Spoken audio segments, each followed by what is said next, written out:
अस्सलामु अलैकुम वरहमतुल्लाहि वबरकातुहू। बिस्मिल्लाहिर्रहमानिर्रहीम। अल्हम्दुलिल्लाहि रब्बिल आलमीन वस्सलातु वस्सलामु अला सय्यिदिल मुरसलीन नबिय्यिना मुहम्मद व अला आलिहि व सहबिहि अजमाइन। अम्मा बाद फ़क़द क़ालल मुअल्लिफ़ु रहिमहुल्लाहु तआला बाबुस सदाक़ व अन अनस रज़ियल्लाहु अन्हु अनिन नबी सल्लल्लाहु अलैहि वसल्लम अन्नहु आतक़ा सफ़िय्यता व जअल इत्क़हा सदाक़हा। मुत्तफ़क़ुन अलैहि। व नबी सलमता इब्न अब्दुर्रहमान रज़ियल्लाहु अन्हु अन्नहु क़ाल सअल्तु आयशा रज़ियल्लाहु अन्हा कम काना सदाक़ु रसूलिल्लाह सल्लल्लाहु अलैहि वसल्लम क़ालत काना सदाक़ुहु लिअज़वाजिही इस्नतै अशरता उक़ियतन व नशन। क़ालत अतदरी मन नश? क़ाल क़ुल्तु ला। क़ालत निस्फ़ु उक़ियतिन फ़तिल्का ख़म्सु मिअति दिरहमिन फ़हाज़ा सदाक़ु रसूलिल्लाह सल्लल्लाहु अलैहि वसल्लम लिअज़वाजिही। रवाहु मुस्लिम। মহান আল্লাহর সমস্ত প্রশংসা যে আল্লাহ পাক রব্বুল আলামিন আম্বিয়া রসুলগণের সুন্নত হিসাবে প্রত্যেক যুগে আদম আলাইহিস সালাম থেকে শুরু করে এই সুন্নতকে চালু রেখেছেন যে মানুষ বিবাহ শাদী করবে। প্রত্যেক নবী রসুলগণ বিবাহ শাদী করেছেন। বিবাহ শাদীর সাথে সম্পর্কিত একটি বিশেষ মাসআলা, সেটি হচ্ছে মাহার, যাকে আমরা মোহর বলে থাকি। আরবিতে একে সাদাকও বলা হয়। সাদাক, সাদাক মানে হচ্ছে মোহর। সাদাক, সাদাকা ইয়াসদুক মানে সত্য কথা বলা বা সত্যতা। তো মাহারকে বা মোহরকে সাদাক এই জন্য বলা হয় যে মহরানা পেশ করা স্ত্রীকে, যাকে বিয়ে করতে যাচ্ছেন, এটা আপনার অন্তরের সততার পরিচয়, যে অন্তর থেকে আপনি তাকে গ্রহণ করতে চান। এই জন্য মাহারকে সাদাক বলা হয়। জানি না বাংলা ভাষা, বাংলাদেশের প্রচলিত ভাষা কাবিন কোত্থেকে এসে কোন ভাষা এখন পর্যন্ত এই বিষয়ে আমার জানা নেই। যদি কারো জানা থাকে তাহলে আমাদেরকে উপকৃত করবেন। কাবিন শব্দটি বাংলা না উর্দু প্রভাব রয়েছে মুসলিম জাতির ওপর উপমহাদেশে? উর্দু থেকে এসছে, কিন্তু উর্দু তো যথেষ্ট পড়ছে, উর্দুতে খুঁজে পাইনি কাবিন শব্দ। আর ইংরেজি তো নয়, আরবি তো নয়, তো এই ভাষাটি কি? কাবিন, কাবিন বাঁধা বলতে পারেন কেউ? হ্যাঁ হ্যাঁ, যারা ব্যাস লোকেরা বলতে লেগেছে। ডিকশনারি খোঁজ করে দেখবেন, যারা শিক্ষিত মানুষ, হ্যাঁ ডিকশনারি খোঁজ করে দেখবেন যে কাবিন শব্দ কি আসলে বাংলা কোনো ডিকশনারিতে পাওয়া যাচ্ছে কিনা। যাই হোক, এটা হচ্ছে মাহার, যেটাকে বাংলা ভাষায় বাংলাকরণ করে মোহর বলা হয়। আর মনে হয় এটাই সহি কথা। সাদাক কথাটি পরিচিত না, সাদাক যদিও আরবি কিন্তু বাংলা ভাষায় পরিচিত না। কিন্তু মোহরটি উর্দুতে মাহার, বাংলায়, হিন্দি, ভারত উপমহাদেশে যতগুলি ভাষা আছে প্রায় ভাষাতে পরিচিত শব্দ। এই মোহর সম্পর্কে আজকে আলোচনা হবে। বুলুগুল মারাম থেকে আল্লামা হাফিজ বিন হাজার রহমতুল্লাহ আলাইহি এই কিতাবের সংকলক বলছেন বাবুস সাদাক। এই অধ্যায় হচ্ছে মোহরের সম্পর্কে, বিবাহের মোহর সম্পর্কে। প্রথম হাদিস আনাস রাদিয়াল্লাহু তাআলা আনহু থেকে বর্ণিত। তিনি বলেন যে নবী করিম সাল্লাল্লাহু আলাইহি সাল্লাম সাফিয়া রাদিয়াল্লাহু তাআলা আনহাকে স্বাধীন করে দিয়েছিলেন। ওয়া জাআলা ইতকাহা সাদাকাহা, এবং তার এই স্বাধীন করে দেওয়া, দাসত্ব থেকে স্বাধীন করে দেওয়া তাকেই তিনি মোহর বানিয়েছিলেন, মোহর হিসাবে বা মোহরানা হিসাবে গণ্য করেছিলেন। মুত্তাফাকুন আলাইহি, হাদিস সহিহ বুখারী এবং মুসলিমের। এই হচ্ছে প্রথম হাদিস এই অধ্যায়ের। বাকি এই অধ্যায়ে 10টি হাদিস রয়েছে মোট। বাকি যতটা সম্ভব হবে আজকের এই আমাদের 1 ঘন্টা মোটামুটি সময় আমরা সেগুলির ব্যাখ্যা করার চেষ্টা করব। মোহর শব্দটি আরবি শব্দ, সাদাক শব্দটি আরবি শব্দ,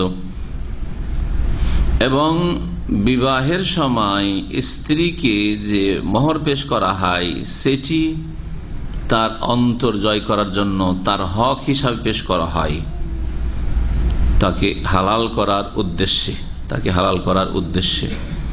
কিন্তু মোহর যদি কেউ নির্ধারিত নাও করে বা মোহর যদি নাও দেয়, আর বিবাহের যে সব রকুন শর্ত রয়েছে সেগুলি পুরা করে, তাহলে বিবাহ হয়ে যাবে। বিবাহের রুকুন আর শর্ত সম্পর্কে একদিন বিশেষ একটা আলোচনা এর আগে হয়েছে, কয়েক মাস আগে। ইজাব, কবুল আর যেসব রুকুন শর্ত উল্লেখ করা হয়েছে সেগুলি যদি ঠিক থাকে তাহলে বিবাহ সহিশুদ্ধ হয়ে যাবে। এই মোহরানার কথা কোরআন দ্বারা প্রমাণিত, কোরআনে কারীমে এই মাহরের কথা রয়েছে। এটা এই মোহরের গুরুত্ব প্রমাণ করে যে মোহর এত গুরুত্বপূর্ণ বিষয় যে কোরআনে কারীমে আল্লাহ পাক এই বিষয়টি উল্লেখ করেছে। বহু বিষয় রয়েছে, মাসলা মাসাইল রয়েছে যে কোরআনে কারীমে উল্লেখিত নেই।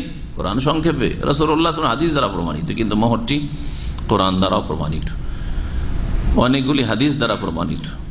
এবং এর ওপর উম্মাতে মুসলিম আর সমস্ত আইম্মা কেরামদের, ওলামাদের, সাহাবাই কেরাম, তাবেইন, তাবা তাবেইন আর যেসব আইম্মা কেরাম আছে তাদের ঐক্যমত, ইজমা রয়েছে। এবং এটি যুক্তিসঙ্গত কিয়াস, যুক্তিসঙ্গত যে একটা মেয়ের বাপ মানুষ করলো 18 বছর 20 বছর ধরে, তারপরে আপনি উঠিয়ে নিয়ে আসলেন, কিছুই দিলেন না আপনি তার বিনিময়, যুক্তিসঙ্গত নয়। জি, সেটা অল্প হলেও কিছু একটা দিলেন, আর বেশি দিলেই যে মান মর্যাদা বেড়ে যাবে এটাও নয় মোহর সম্পর্কে, যেমন আলোচনা করি ইনশাআল্লাহ তাআলা হাদিসগুলির ব্যাখ্যায় আসবে।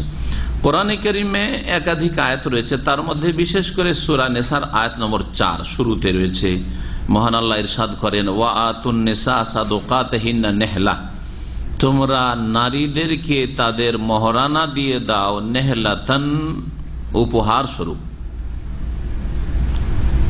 নেহলা বলা হয়েছে, নেহলা মানে উপহার, গিফট, উপঢৌকন স্বরূপ। নবী করিম সাল্লাল্লাহু আলাইহি সাল্লামের হাদিস 3 রকমেরই হাদিস রয়েছে। হাদিস হচ্ছে 3 রকমের। নবী সাল্লাল্লাহু আলাইহি সাল্লামের বাচনিক হাদিস, মোহর দিতে বলেছেন। কর্মগত হাদিস, আমল, তিনি মোহর দিয়ে বিয়ে করেছেন। এবং অনুমোদন, তাকরীর, নবী সাল্লাল্লাহু আলাইহি ওয়াসাল্লামের সামনে বিবাহ হয়েছে, মোহর হয়েছে, তিনি সাব্যস্ত রেখেছেন। সব রকমের হাদিস রয়েছে। এমন প্রসিদ্ধ হাদিস, একজন গরিব মানুষ বিয়ে করতে চাইল, যে ইয়া রাসূলুল্লাহ, এই মেয়েটির সাথে বিয়ে আমার দিয়ে দিতে পারেন, আমি অভাবী মানুষ। নবী সাল্লাল্লাহু আলাইহি ওয়াসাল্লাম বললেন, ঠিক আছে, মোহর নিয়ে আসো। বলছে, আমার কাছে কিছুই নেই। বলছে, আমার শুধু একটা লুঙ্গি আছে, গোটা শরীরে একটা লুঙ্গি শুধু। মা ইনদি ইল্লা ইজারি, সহিহ বুখারী মুসলিমের হাদিস। আমার কাছে আমার এই লুঙ্গি ছাড়া কিছুই নেই। কত অভাব ছিল তাহলে চিন্তা করুন। নবী করিম সাল্লাল্লাহু আলাইহি ওয়াসাল্লাম বললেন যে একটা লুঙ্গি যদি দিয়ে দাও তো তুমি উলঙ্গ থাকবে? অসম্ভব এটা। তাহলে যাও বাড়িতে খোঁজ করো, কিছু খোঁজো, যাও খোঁজাখুঁজি করো। বাড়িতে খুঁজে আসলো, তন্ন তন্ন করে, কিছুই নেই বাড়িতে। সুবহানাল্লাহ, বাড়িতে কিছুই নেই। এমন কোন বাড়ি আছে আজকে, হ্যাঁ, যে বাড়িতে কিছুই নেই? 10 টাকাও নেই, 10 টাকার সমান অন্য কোনো মাল আসবাবপত্রও নাই, এরকম কোনো বাড়ি নেই। আবার ফিরে আসলো যে আর আসলে বাড়িতে কিছুই পেলাম না। বলছে, ইলতামিস ওয়ালাউ খাতাম মিন হাদিদ, যাও লোহার একটা আংটি পেলেও নিয়ে আসো। তাও তলাশ করলো, লোহার আংটি বোধহয় নেই। স্বর্ণ তো দূরের কথা, চাঁদি তো দূরের কথা, লোহার একটা আংটি পর্যন্ত নেই। লোহার আংটির কোনো মূল্য নেই, তখনও কোনো মূল্য, যে এখনো কোনো মূল্য নেই লোহার একটা আংটি, ঠিক না? কি মূল্য আছে লোহার আংটি? লোহা সবচাইতে সস্তা। কি আল্লাহর রহমত, লোহা এত কাজে লাগে যে লোহা যদি স্বর্ণের মতো, চাঁদির মতো দামি হয়ে যেত তো মানুষের জন্য জীবনযাপন করা মুশকিল হয়ে যেত। একটা লোহার আংটি খুঁজলে লোহার আংটি পেল না। নবী করিম সাল্লাল্লাহু আলাইহি ওয়াসাল্লাম দেখলেন যে যুবক মানুষ, এর বিবাহের প্রয়োজন রয়েছে, কিছুই নেই এর কাছে, কি করা যায়? হাল মা কাশাইয়্যুম মিনাল কোরআন, তোমার কাছে কোরআন আছে কিছু? মানে কোরআন আছে মানে কি? কোরআন কিছু মুখস্থ আছে, পেটে কোরআন আছে, কোরআন কিছু মুখস্থ আছে। সাহাবী বললেন যে নাম সূরাতা কাজা ও কাজা, হ্যাঁ অমুক অমুক সূরা মুখস্থ আছে। গোটা কোরআনেরও হাফেজ ছিল না সে। সূরা তো কাজা ও কাজা, অমুক অমুক সূরা মুখস্থ আছে, তার মানে বেশ কিছু সূরা মুখস্থ আছে। নবী করিম সাল্লাল্লাহু আলাইহি ওয়াসাল্লাম বললেন যে ইযহাব, যাও, ফাআল্লিমহা, ওকে কোরআনের ওই সূরাগুলি শিখিয়ে দাও, পড়িয়ে দাও, মুখস্থ করিয়ে দাও। ফাকাদ যাওয়াজতুকাহা বিমা মাকা মিনাল কোরআন, তোমার বিবাহ পড়িয়ে দিলাম তোমার যে কোরআন মুখস্থ আছে, আর এই কোরআনের শিক্ষা তালিম তাকে দেবে, কোরআন শিখিয়ে দেবে এর বিনিময়ে, এর বদলে। তাহলে এই হাদিস থেকে আর একটি মাসলা প্রমাণিত হয় গুরুত্বপূর্ণ, যে মাসলাটি আবার ফিরে ফিরে আসবে অন্য হাদিসগুলিতে, যে হাদিসগুলিতে এই মাসলা এসছে। সেটা হচ্ছে যে মোহনার জন্য টাকা পয়সা শর্ত না, টাকা পয়সার যেগুলি বিকল্প, যেমন স্বর্ণ চাঁদি, এগুলিও শর্ত না। এছাড়াও যে কোনো আসবাবপত্র মাল সামান হইতে পারে, একটা ফার্নিচার হইতে পারে, ফার্নিচার না, বস্ত্র হইতে পারে, কাপড় চোপড়, সালোয়ার কামিজও হইতে পারে, ঠিক আছে না, যা মানুষের কাজে আসে। নবী সাল্লাল্লাহু আলাইহি সাল্লাম এক মহিলার বিয়ে নবী সাল্লাল্লাহু আলাইহি সাল্লামের জামানায় হয়েছে। মহিলা এক জোড়া স্যান্ডেলে রাজি, ছেলে শুধু একটা স্যান্ডেল দিতে পেরেছে, তো স্যান্ডেলের বিনিময়ে বিয়ে হয়েছে। তাহলে বোঝা গেল যে টাকা পয়সা সোনা চাঁদি শর্ত নয়, এটা স্যান্ডেল জুতা দিয়েও বিবাহ হইতে পারে। মোহরের বিষয়টি এত সহজ শরীয়তে, এই সহজের ক্ষেত্রেও আজকাল আমাদের দেশে মুসলিমরা বেঈমানি করে, দেওয়ার নিয়তে মোহরানা বাঁধে না, দেওয়ার নিয়তি থাকে না, বাঁধতে হয় বাঁধছি। সেটা এটা ধর্মীয় বিষয়, তার দেশে যেটা পাওয়া ধর্ম, তাতে ধর্মীয় বিষয় বাঁধতে হয়, মোহর ধার্য করতে হয়, সেজন্য ধার্য করছি, দেওয়া দেই নেই, এই নিয়তি ধার্য করে। আর না হলে দেশাচার বাঁধছি, নির্ধারিত করছি, দেশে সবাই বিয়ে শাদী এইরকম করে পড়ায়, সেই জন্য মোহর ধার্য করে। আসলে মোহর দেওয়ার কোনো নিয়ত থাকে না, কোনো উদ্দেশ্য থাকে না যে এটা দিতে হবে, 5 লাখ 2 লাখ টাকা যে ধার্য করা হলে দিতে হবে, এরকম কোনো মন মানসিকতা থাকে না।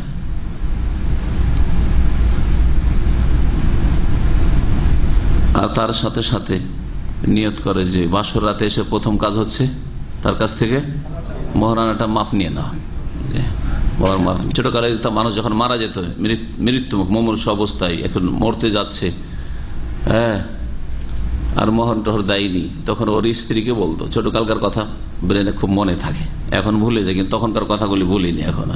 শুনতাম, আমাদের আঞ্চলিক ভাষা বলতো, ওর স্ত্রীকে বলছে যে মোহরটা হাওয়া দিয়ে দে, তুই হাওয়া দিয়ে দে, হাওয়া দিয়ে দে। মহিলার সবাই পরামর্শ, হাওয়া দেওয়া মানে মাফ করে দেওয়া হয়, এটা হচ্ছে জি, ওই মৃত্যুর সময় মাফ করে দেওয়া হয়, যদি বাসর রাতে মাফ না হয়। আজকালকার ছেলেরা খুব চালাক বেশি, ও বাসর রাতে প্রথম কাজ হচ্ছে মোহর মাপ নেওয়া, আর তার সিআইডি তদন্ত করা, যে কোথায় তার চলাফেরা ছিল আর খাতির বাতির ছিল, ওইসব খোঁজ খবর নেওয়া, করে সারা জীবনটাকে অশান্তিতে পরিণত করা, এগুলি হচ্ছে আজকালকার যুবকদের কাজ।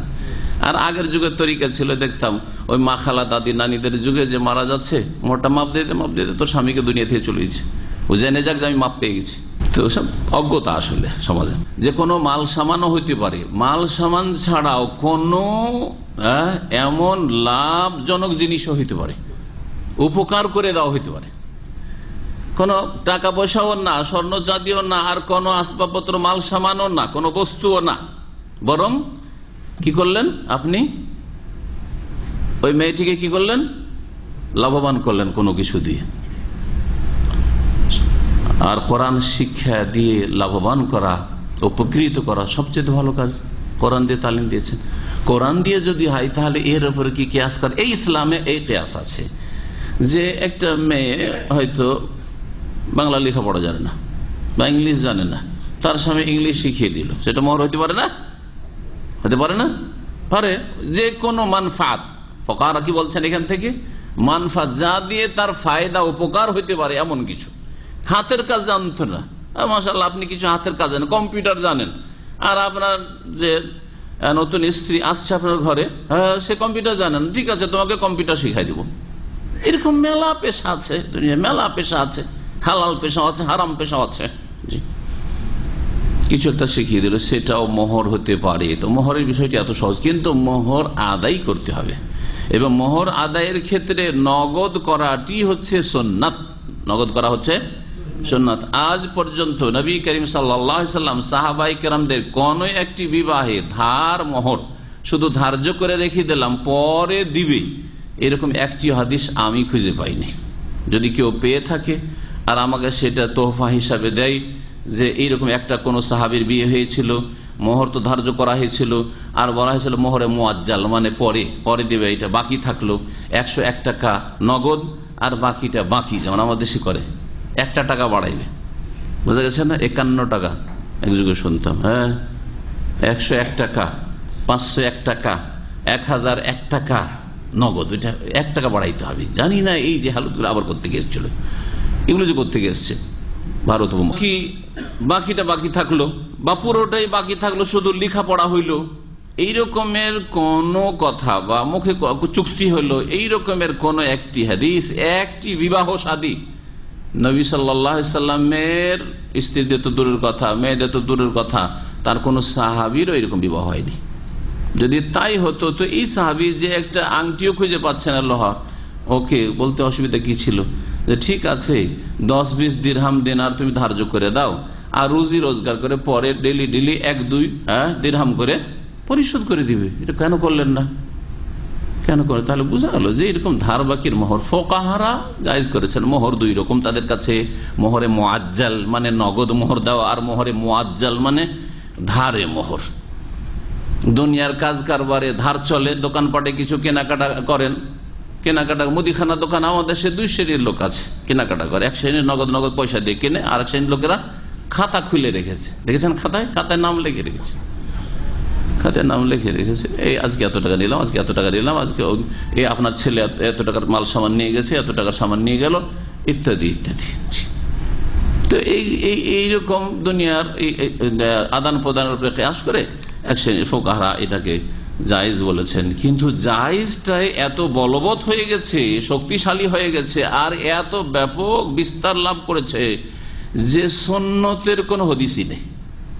সুন্নতের নগদ মোহরের বিবাহ শাদী হাজার একটা খুঁজে পাওয়া যায় না। আজকাল আমাদের কিছু দিনী ভাইরা সহি দিন শিখে গিয়ে এই সুন্নতীয় তরিকা বিয়ে করতে চাইছে, আর পারিবারিক সামাজিক সমস্যার সম্মুখীন হচ্ছে না। নগদ দিবে এত টাকা, মোহর 50,000 দিতে রাজি, 1 লাখ দিতে রাজি, তাতেও রাজি না, 5 লাখ হইতে হবে। 5 লাখ দিবি করতে নগদ দিতে চায় 1 লাখ, না ওতে রাজি হবে না। ছেলের বাবু রাজি হবে না, মেয়ের বাবু রাজি হবে না। পারিবারিক আমাদের সে এত অজ্ঞতা রয়েছে দিনের। তাই এজমা সম্পর্কে বলছেন ফাকাত আজমাল উলামা ওয়া আলা মাশরুইয়াতি, মোহর সম্পর্কে সমস্ত উলামাদের ঐকমত রয়েছে বহু দলিলের ভিত্তিতে। এজমা মানে এমন কোন নতুন জিনিস নয় যে কোরআনেও নেই, হাদিসে নেই, আর হাদিস কোরআন বিরোধী এজমা হয়ে গেছে, এইরকম কোন এজমা পৃথিবীতে নেই। যেমন বিদআতপন্থীদের একটা অস্ত্র হচ্ছে কোন দলিল টলিল না পেলে কি বলে দাও, এজমা হয়ে গেছে, বুঝা গেছে। মযহাব মানা ফরজ, 4-এর একটা মানা ফরজ, দলিল বলছে এজমা হয়ে গেছে, বুঝা গেছে না। পীর দ্বারা ফরজ বলে দেন যে এজমা হয়ে গেছে। কোথায় এজমা হয়ে? সব যুগে আছে। তারপরে এজমাটা কোন কালে হইলো, কোন জায়গায় মিটিংটা হয়েছে পৃথিবীর, সমস্ত আলেমরা এসে বসেছে, পাশ করেছে, বিল পাশ করেছে যে এখন থেকে একটা মযহাব মানা ফরজ বা একটা পীর ধরা ফরজ। কোথেকে এগুলো? তাহলে মিথ্যা কথা এগুলো। তো এজমার নাম আমাদের মিথ্যার ছড়াছড়ি রয়েছে, আর কিয়াসের নামে মিথ্যা ছড়াছড়ি রয়েছে। কিয়াস মানে এই নয় যে কোরআন হাদিস বিরোধী কিয়াস, দলিল থাকতে দলিলকে উপেক্ষা করে বাদ দিয়ে কিয়াস করবে, যুক্তি পেশ করবে, দলিলের উপর মানুষের বিবেক থেকে যেসব কথা আসে, বিবেকের কথা, যুক্তির কথা প্রাধান্য দেবেন, এটা গুমরাহি। কেউ যদি কোরআন এবং হাদিসের দলিল, একটা হাদিসের দলিলের ওপর যুক্তিকে প্রাধান্য দেয়, তাহলে সে পথভ্রষ্ট। যেমন উটের গোশত খেলে ওযু নষ্ট হয়, হাদিস আছে, ফুকাহারা ইখতিলাফ করেছে, সেটা আলাদা। কিন্তু কেউ যদি বলে যে এটা আমার যুক্তিতে ধরে না, সেই জন্য হাদিস মানি না, তো এটা গুমরাহি, সে গুমরাহ। আপনি যুক্তি দিয়ে ইসলাম নেবেন, যেটা যুক্তিসঙ্গত আপনাকে মনে হবে। আপনার বিবেক সীমিত, আপনার চিন্তা চেতনা সীমিত, এবং ওহিতে এমন এমন রহস্যের কথা আছে যা যে পর্যন্ত আপনার বিবেক বুদ্ধি পৌঁছিতেই পারে না। গাইবিয়াত অদৃশ্যের কথাগুলি কোন বিবেক দিয়ে বুঝবেন? কবরের আযাব কোন বিবেক আর যুক্তি দিয়ে বুঝবেন? 5 ওয়াক্তের সালাত হবে কোন যুক্তির ভিত্তিতে 5 করবেন, 4ও করবেন না, 6 করবেন না? 17 রাকাত ফরজ নামাজ, এটা কোন যুক্তি দিয়ে বুঝবেন? বোঝা গেছে? তো যারাই যুক্তিকে প্রাধান্য দিতে গেছে কোরআন সুন্নাহর দলিলের উপর, তারাই গোমরাহ হয়েছে। বলছেন যে যেমন এর উপর ইজমা রয়েছে কোরআন সুন্নাহর দলিলের পরে, তেমনি এটা হচ্ছে কিয়াসের দাবি। ফাইন্নাহু লা বুদ্দা মিনাল ইস্তিবাহাতি বিন নিকাহ, বিবাহের ক্ষেত্রে একটি মেয়েকে যে আপনি আপনার জন্য বৈধ করবেন, তার জন্য কোনো একটা কিছুর প্রয়োজন রয়েছে, সেটাই হচ্ছে মাহর। আর সেটি হচ্ছে মাহর, যা বিনিময়। ওয়ালাম ইয়াজআল আশ-শারউ হাদ্দান লিআকসারিহি ওয়ালা লিআকলি, শরীয়তে এমন কোন সহি দলিল নেই সর্বনিম্ন মহরানার অথবা সর্বোর্ধ্বে মহরানার। বলবেন যে 50 রিয়ালের কম দেওয়া যাবে না, এরকম কোন দলিল নেই। 10 দিরহামের হাদিস সহি নয়, যে 10 দিরহামের নিচে মোহর হয় না। আর বেশি, এত টাকার বেশি আর মোহর করা যাবে না। হ্যাঁ, 1 মিলিয়নের বেশি করা যাবে না, অথবা 10 লাখ 5 লাখ টাকার বেশি করা যাবে না, না, এরকম কোনো কিছু নেই। এটা ঠিক ওই রকমই যেমন দুনিয়ার ব্যবসা বাণিজ্যের ক্ষেত্রে আপনার যত টাকাতে পোষাবে আপনি বিক্রি করবেন, আর ক্রেতার যত টাকাতে পোষাবে সে কিনবে। যদি না পোষায় ছেড়ে দিয়ে অন্য কোথাও মাল সামান খুঁজবে, ঠিক না? আকদে ব্যয় যেমন ব্যবসার বন্ধন, যেমন একটা আকদে ব্যয়, এটাকে ব্যবসা বন্ধন বলি না, আমরা শুধু ব্যবসা বলি, কিন্তু ফোকাহে কেরামদের ভাষায় এটাকে বলা হয় আকদুল ব্যয়। ওই রকমই আকদুন নেকা, বিবাহ বন্ধন। বিবাহ বন্ধনে বিবাহ করার জন্য প্রস্তাব দেবেন, মেয়ের পক্ষ পোষাইলে দেবে, আর আপনার পোষাইলে আপনি করবেন। মোহরানার ক্ষেত্রে মেয়ের পক্ষ ইচ্ছা মতো চাইবে, কম চাক আর বেশি চাক, যেমন ইচ্ছা তার, আর আপনার পোষাইলে আপনি দিয়ে বিয়ে করে নিয়ে আসবেন, আর না হলে অন্য জায়গায় খুঁজবেন আপনি। বেশিও মোহর করা জায়েজ আর কম করাও জায়েজ, কিন্তু কোনটা বেশি ভালো? মুস্তাহাব। তো কম হবে তত তাতে বরকত হবে, এই মর্মে হাদিস রয়েছে। ইল্লা আন্নাহু ইস্তাহিবু তাখফিফুহু, মোহরকে হালকা করা, কম করা, এটা হচ্ছে মুস্তাহাব, ভালো।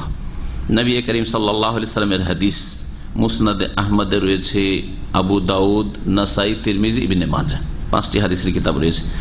আযামুন নিসা বারাকাতান আইসারাহুন্না মাউনা, নারীদের মধ্যে সবচেয়ে বেশি বরকতপূর্ণ নারী হচ্ছে ওই নারী যেই নারীর মোহর সবচেয়ে কম বা সহজ।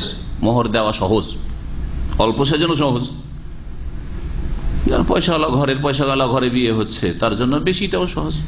তাদের যা 5 লাখ টাকা কোনো ব্যাপার নয় হয়তো, কিন্তু যারা মধ্যম শ্রেণীর মানুষ, মুসলিম সমাজে বেশি মধ্যম শ্রেণীর মানুষের জন্য 2, 4, 5, 10 হাজার, 20 হাজার, এটি সহজ।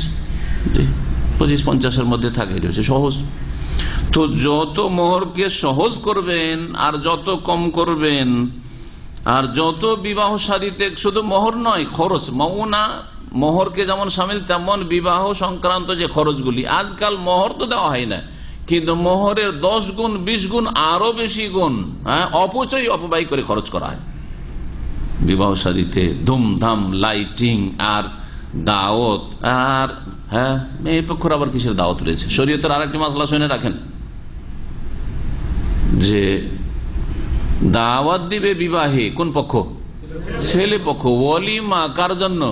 ওলিমা ছেলে করবে, ওলিমার দাওয়াত করবে ছেলে যে বিবাহ করেছে, বা ছেলের অভিভাবক তারা করবে। আউলে মলাও বেশা, একটা ছাগল বকরি হলেও অলিমা দাও, ছেলেকে সম্বোধন করেছেন। মেয়ে পক্ষ আমাদের দেশে তাদের খাওয়া খরচা সবচেয়ে বেশি। বরযাত্রীর হারাম খাবার খেয়ে আসবে। আমার বাড়িতে হঠাৎ করে যদি আপনারা 10 জন চলে আসেন, আর আমি লজ্জায় পড়ে গিয়ে খাওয়াই, তা আপনাদের জন্য খাওয়া জায়েজ? হঠাৎ করে, যদি আমি দাওয়াত দিই, অথবা যে বলেন যে আপনার বাসায় আসছি, তখন আমি বললাম যে ঠিক আছে তাহলে খাওয়া দাওয়া করেন, সেটা আলাদা কথা। কিন্তু হঠাৎ করে 10টা লোক যদি আসেন, লজ্জাতে আমি খাওয়াই দিলাম মান সম্মানের জন্য, কিন্তু আপনাদের জন্য এইভাবে জায়েজ? এটা উদাহরণ দিলাম, জায়েজ নয়।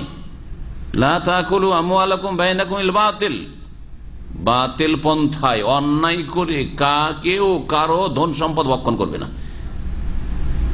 ইল্লান তাকুনা তিজারাতান তারাদি মিনকুম, যতক্ষণ পর্যন্ত 2 পক্ষ থেকে সম্মতি না হয়েছে, রেজামন্দি না হয়েছে, রাজি হয়ে খুশি হয়ে না হয়েছে।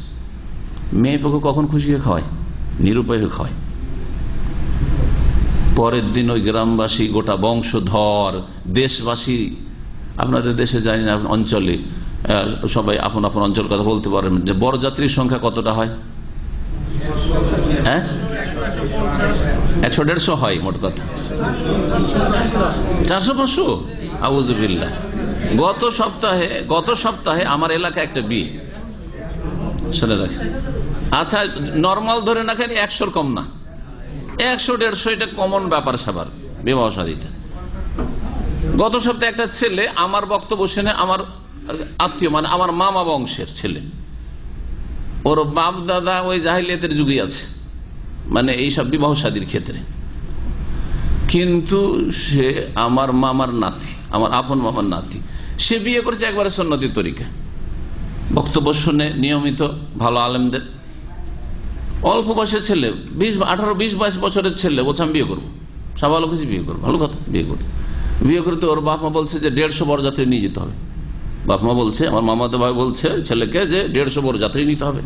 বলছে আমি 10টার বেশি নেব না, 10টার বেশি নেব না, 5 থেকে 10। আর যেই দিন ওই ছেলেটার বিয়ে কবুল করেছে ওই সময় হঠাৎ করে ছেলেটা অনেক টেলিফোন করে, মিস যায়, আমার কল ব্যাক করে না। তো সেদিন ফ্রি ছিলাম, ভাবছি একটু কল করেই ফেলি, ছেলেটা খোঁজ খবর নি, কি খবর। টেলিফোন করছি, বলছে যে চাচা আমি আজকে বিবাহে আছি। কার বিবাহ? বলছে আমার বিবাহ। আমার সুবহানাল্লাহ, বরকতের দোয়া দিলাম। তারপরে জিজ্ঞেস করলাম ঠিক আছে, দিন শিখেছে, দেখি কতটা আমল করে। বরযাত্রী কতজন? বলছে যে মাত্র 3 জন। মাত্র 3 জন। আশ্চর্য, 3 জন। আমি জানি ওই গ্রামে ছোট তো মানুষ হয়েছে, আমি লেখাপড়া 2 বছর ওদের বাড়ি খেয়ে, মামাদের বাড়ি খেয়ে মাদ্রাসা লেখাপড়া করেছি। তো এদের জানি যে 150-200 বরযাত্রী যায়, এরা গৃহস্থ লোক, হ্যাঁ, মহাজন গ্রাম। তো বললাম যে এটা কি ব্যাপার? বলছে আমার বাপকে বললাম যে 10 জন পাঠাও বাবা, যাকে পাঠাইবা 10 জন পাঠাও। এই দিয়ে ঝগড়া আর তর্ক আর কি চাপ সৃষ্টি। আমি বললাম যে না, আমি ওইভাবে বিয়ে করবো না। তখন রাগ করে একটাও পাঠাইনি। ও 2টো ছেলেকে তার তরিকার সহি আকীদার পেয়েছে, দিনী আলোচনা শুনে ওই 2টো ছেলেকে সাথে নিয়ে, আর ওই ছেলে বিবাহ যে করলো বর, এই 3 জন এসে বিয়ে করছে। জি হ্যাঁ, দেখছেন সমাজ কোন দিকে আমাদের যাচ্ছে। 150 লোক পাঠাবে, ছেলে যে বিয়ে করেছে সে বলছে না এটা জায়েজ না, আমি নিয়ে যাব না, 10 জন দেন আমাকে। কোনো মতেই বাপ মা বংশধর রাজি না, সব অসন্তুষ্ট, তার বিয়েতে কোনো সহযোগিতা না। 3 জন বিয়ে করেছে। আল্লাহ এতে বরকত দেবে। আইসারুহা মাউনা, যাতে খরচ কম তাতে বেশি বরকত রয়েছে। আযামুন নিকাহ বারাকা, সবচেয়ে বেশি বরকত রয়েছে তাতে। যত খরচ কম করবে বিবাহে তত বেশি বরকত রয়েছে। আর মেয়ে পক্ষের তো শরীয়তে খরচই নাই, এটা আরবরা ভালো করে বুঝে। সৌদি আরবে মেয়ে পক্ষের যে কোনো খরচ নেই, এটা সৌদিদের বিয়েতে ফুটে উঠে, আরবদের বিয়েতে ফুটে উঠে। আর আমাদের দেশে উল্টো, একবারে হিন্দু সভ্যতা, আসল খরচ বিবাহে মেয়ে পক্ষের। ছেলের যদি কোনো খরচ লাগে সেটাও কাকে দিতে হবে? ও যৌতুকের মাধ্যমে ওর চাইতে 10 গুণ আদায় করে ফেলেছে অলরেডি, ওখান থেকেই সবকিছু হচ্ছে। সব হারাম কাজ, যার ফলে আমাদের সে বিয়েগুলিতে বরকতি নেই। এইরকম কুসংস্কারপূর্ণ বিয়েগুলিতে বরকতি নেই, অশান্তির শেষ নেই। স্ত্রী ছেলে মেয়ে ছেড়ে, স্বামী ছেড়ে পালিয়ে চলে যাচ্ছে কোথা থেকে কোথায়। আরে বড় বড় ছেলে মেয়ে ছেড়ে পালিয়ে চলে যাচ্ছে, এগুলো বরকত না থাকার। উমর ইবনে খাত্তাব রাদিয়াল্লাহু তাআলা আমিরুল মুমিনিন তার খেলাফত আমলে বলেন, মা আসদাকা রাসূলুল্লাহ ইমরাআতাম মিন নিসাই ওয়ালা আসদাকাত ইমরাআতান মিন বানাতিহি আকসার মিন ইসনাতে আশরাত উকিয়া। রাসূলুল্লাহ সাল্লাল্লাহু আলাইহি সাল্লাম তার বিবিদের এবং তার মেয়েদের কারো 12 উকিয়ার বেশি মোহরানা ধার্য করেন নাই। তাহলে তোমরা কেন বেশি করো? এই হাদিস, এখন যে হাদিসটির অনুবাদ করেছিলাম আনাস থেকে, যে নবী সাল্লাল্লাহু আলাইহি ওয়াসাল্লাম সাফিয়াকে স্বাধীন করলেন। ঘটনা ছিল খাইবারের যুদ্ধের। খাইবারের যুদ্ধ 7ম হিজরিতে হয়। খাইবারের যুদ্ধে সাফিয়া রাদিয়াল্লাহু তাআলা আনহার স্বামী ইহুদি নিহত হয়। সে ইহুদিদের পক্ষ থেকে সাহাবায়ে কেরামদের বিরুদ্ধে লড়াই ছিল, সে মারা যায়, বিধবা হয়। আর এই সাফিয়া তখন বন্দী হয় রাসূলুল্লাহ সাল্লাল্লাহু আলাইহি ওয়াসাল্লামের সাহাবায়ে কেরামদের হাতে, মুজাহিদিনদের হাতে বন্দী হয়। বন্দীদের ক্ষেত্রে ইসলামিক নিজাম হচ্ছে, ইসলামিক সিস্টেম হচ্ছে যে বন্দীদের জন্য তখন জেলখানার ব্যবস্থা করা সম্ভব ছিল না। জেলখানার ব্যবস্থা করা সম্ভব ছিল না। আর আজকে এই উন্নত বিশ্বে আর এই সভ্যতার যুগে যারা নিজেদেরকে সভ্য মনে করছে, সভ্যতার যুগেও জেলখানাতে যে জুলম অত্যাচার হয়, শারীরিক আর মানসিক, পুরুষদের উপর আর বিশেষ করে নারীদের উপর যে জুলম অত্যাচার হয়, সেগুলি হাদিস ওয়ালা হারাজ বয়ান করে শেষ করতে পারবেন না। আর আপনারা আমার চাইতে বেশি জানেন ইরাকের আবু গারিব জেলের কথা, আর আমেরিকার গুয়ান্টানামোর কথা, আর পৃথিবীর প্রত্যেক দেশের জেলখানায় যে জুলম অত্যাচার হয়, নারী নির্যাতন হয়। সুবহানাল্লাহুল আযীম। তাহলে আজকের যুগেও যদি জেলখানার মাধ্যমে বন্দীদের, নারী পুরুষদের সমস্যার সমাধান না করা হয়, তাদেরকে সুখে না রাখা হয়, তাদের উপরে এরকম জুলম অত্যাচার করা হয়, তাহলে জেলখানা কি সমাধান? আসলে না, সমাধান না। জেলখানাতে বন্দি করা সমাধান? অনেকে যুক্তি পেশ করে, কেন দাসী বানালে ওদের জেলখানায় রাখতো? আজকে তোমরা ইনসাফ করতে পারছো না, সুবিচার কায়েম করতে পারছো না, জেলখানা তৈরি করেও, প্রশাসন তোমাদের এইরকম করেও, এত উন্নত দেশ হওয়ার পরেও। আর সেই যুগে কি করে সম্ভব ছিল যে যুদ্ধে বন্দী হওয়া আসলো পুরুষ অথবা মহিলা, আর তাদের জন্য একটা ঘর করা হবে, জেলখানা যেটাকে বলা হবে, আর সেখানে রাখা হবে, আর সেখানে তাদের খাদ্য বস্ত্র ইত্যাদি দেওয়া হবে, আর সুখে থাকবে? এটা সম্ভব কি করেছিল? অসম্ভব ছিল। তাহলে সমস্যা আসলো যে বন্দী যখন হক বাতিলের লড়াই হবে তো বন্দী হবে, হবে না? হবে না? বন্দীদেরকে কি করতে হবে? ইসলামের সমাধান দেবে না? দেবে না? সমাধান দিয়েছে। সবচাইতে ভালো সমাধান আল্লাহর পক্ষ থেকে। আল্লাহর পক্ষের সমাধান হচ্ছে যে যারা জেহাদে জানমালের কুরবানি দিয়েছে, অংশ নিয়েছে, তাদের মাঝে যিনি আমির হবেন, মালিক হবেন, শাসক অথবা শাসকের প্রতিনিধি হবেন, তিনি বন্দীদেরকে কি করে দেবেন? ভাগ বন্টন করে দেবেন, ভাগ বন্টন করে দেবেন। তাহলে প্রত্যেক যোদ্ধার বাড়িতে একটা করে বা দুটো করে বা তারও কম, কেউ পেল, কেউ হয়তো বন্দি পেল না, তার বদলে সে ধন সম্পদ পেল, আর কিছু পেল গানিমাতের, এইভাবে ভাগ বন্টন করে দেওয়া হলো। আর প্রত্যেকের বাড়িতে একজন দুইজন করে যদি থাকে বন্দি, গিয়ে তার বাড়িতে দাসী হয়ে বা দাস হয়ে থাকে, তাহলে সেখানে তার যে একজন মানুষ হিসাবে অধিকার রয়েছে, ন্যায্য অধিকার রয়েছে, সে অধিকার পাবে। সেখানে চিকিৎসা পাবে, সেখানে বস্ত্র পাবে, সেখানে সে খাওয়া দাওয়া পাবে, পানাহার পাবে, সেখানে বাসস্থান পাবে, থাকবে। সমস্যার সমাধান হয়ে গেল। সহজ কিনা? এই জন্য ইসলামে দাস দাসী প্রথা রয়েছে। এর চাইতে ভালো সমাধান আর কিছু হইতে পারে না। আল্লাহ বেশি জানেন যে সমস্যার সমাধান কি হইতে পারে। সংক্ষেপে এই দাস দাসী সম্পর্কে বললাম।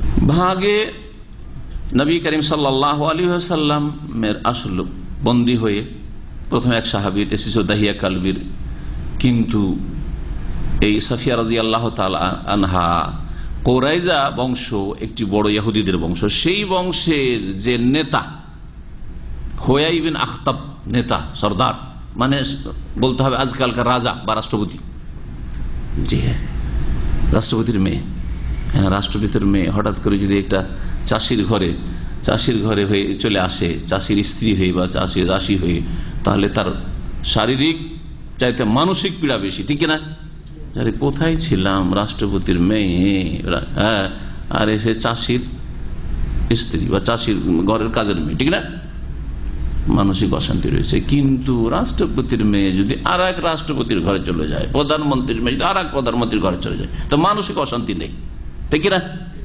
নবী করিম সাল্লাল্লাহু আলাইহি ওয়াসাল্লাম দেখলেন যে সাফিয়া রাদিয়াল্লাহু তাআলা দাহিয়া কালবির ঘরে থাকলে তার অশান্তি হবে, তখন দাহিয়া কালবিকে তার বিকল্পে আর এক দাসী দিয়ে, যেহেতু এটি সর্দারের মেয়ে, নেতার মেয়ে, সুতরাং তাকে নিজের জন্য গ্রহণ করলেন এবং তাকে দাসী বানিয়ে রাখলেন। দাসী বানিয়ে রাখলে দাসীর ব্যক্তি মালিকানা নেই, দাস দাসীর ওই অধিকার নেই যে অধিকার, দাসীর ওই অধিকার নেই যে অধিকার স্ত্রী রয়েছে। তো স্ত্রী বানালে সম্মানিত করা হয়, স্ত্রী সম্মানিত, কিন্তু দাসীকে সেই সম্মান তো ইসলামে দেওয়া হয়নি বা দেওয়া সম্ভব না, যে আপনি স্ত্রীর সমান অধিকার দেবেন, ইসলামে দেয়নি, আর আপনার পক্ষে দেওয়া সম্ভব না। নবী করিম সাল্লাল্লাহু আলাইহি ওয়াসাল্লাম তখন ওকে স্বাধীন করে দিলেন। একটি দাস অথবা দাসী যদি স্বাধীন করতে হয় তাহলে তার জন্য অনেক মূল্য লাগে। যদি অন্যের দাস দাসী একটা কিনতে চান তো অনেক টাকা লাগে সেই যুগে। নবী করিম সাল্লাল্লাহু আলাইহি ওয়াসাল্লাম এমনিতে আজাদ করে দিলেন, তো তার উপরে এহসান করলেন না করলেন না? বড় অনুগ্রহ করলেন যে তোমাকে আমি তো দাসী হিসাবে পেয়েছিলাম, দাসী রাখলাম না, কি করে দিলাম? স্বাধীন করে দিলাম। স্বাধীন হয়ে যাওয়ার পরে তাকে নবী করিম সাল্লাল্লাহু আলাইহি ওয়াসাল্লাম বিবাহ করলেন, স্ত্রী হিসাবে গ্রহণ করলেন। স্ত্রী হিসাবে যখন গ্রহণ করলেন তাহলে মোহরানা দিতে হয়। মোহরানা কি? এই যে স্বাধীন করলাম, এতে অনেক টাকা, যদি তোমাকে স্বাধীন করা হয়তো দাসত্ব থেকে, তোমার কাছ থেকে অনেক টাকা পাওনা ছিল, কিছু নিলাম না, সুতরাং তার বিনিময়ে সেটাই তোমার মোহরানা হয়ে গেল, তার বিনিময়ে আমি বিয়ে করলাম। এইভাবে নবী করিম সাল্লাল্লাহু আলাইহি ওয়াসাল্লাম তাকে বিয়ে করেছিলেন। এই হাদিস থেকে প্রমাণিত হয় যে কোনো মানুষ তার দাস দাসীকে স্বাধীন করতে পারে এবং দাস দাসী স্বাধীন করার ফজিলত কোরআন হাদিসে রয়েছে। বিভিন্ন কাফারার ক্ষেত্রে কোরআনে কারীমে বয়ান করা হয়েছে যে গোলাম আজাদ করো, হ্যাঁ, গোলাম স্বাধীন করা বা দাসী স্বাধীন করা, যেমন কসমের কাফারাতে রয়েছে, আছে না? জি, এইরকমই জেহারের কাফারা, বিভিন্ন কাফারা গত রয়েছে হাদিসে। রমজানের দিনে কেউ যদি সহবাস করে রোজার অবস্থায়, তাহলে তার কাফারাতে রয়েছে। তাহলে এই বিভিন্ন কাফারাতে গোলাম স্বাধীন করো, এই বিধানটি রহস্যটা কি বুঝেন? হিকমত,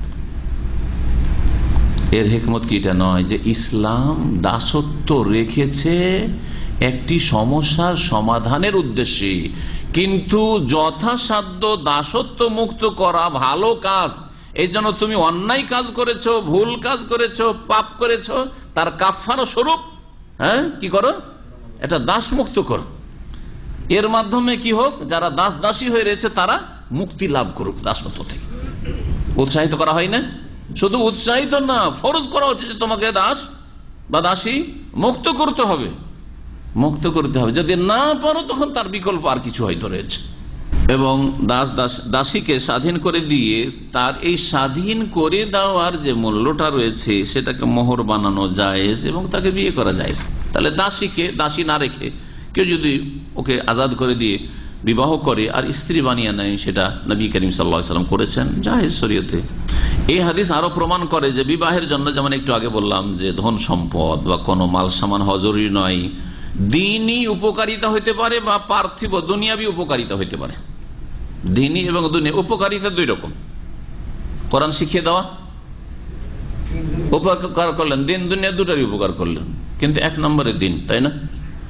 কিন্তু যেমন একটু আগে বললাম যে ইংরেজি শিখিয়ে দাও, বাংলা শিখিয়ে দাও, হ্যাঁ, কম্পিউটার শিখিয়ে দেওয়া, কি পার্থিব উপকারিতা, এটাও মোহর হইতে পারে। ওই কথাই বলছেন শেখ আল বাসাম যে আও দুনিয়া বিয়া, পার্থিব উপকার করলেন, টাকা পয়সা দিলেন না স্ত্রী, কিন্তু পার্থিব একটা উপকার করলেন।